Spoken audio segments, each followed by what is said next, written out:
Hi! Hello world! Taylor Swift received the nicest 35th birthday present. The Fortnite singer turned 35 on the 13th and won big at the 2024 Billboard Music Award a day prior.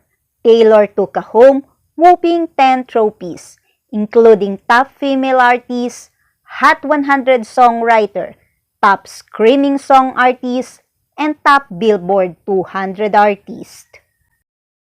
The recent wins make her the most decorated Billboard Music Award artist of all time with a total of 49 trophies. She had been tied with Drake for 39 wins.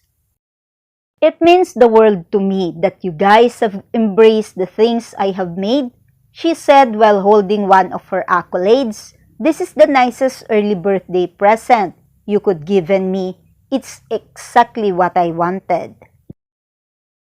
A source also tells Entertainment Tonight that Taylor is as happy and as motivated as ever after completing her Eras tour and turning 35.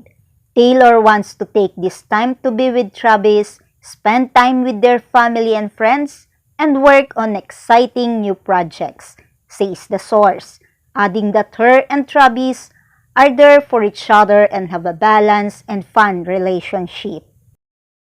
They are looking forward to having some downtime together over the holidays and excited about the new year and new beginnings as a couple. Thank you, Entertainment Tonight and Billboard. Beautiful day, everyone. Always like, comment, share, and subscribe on my channel. Thank you.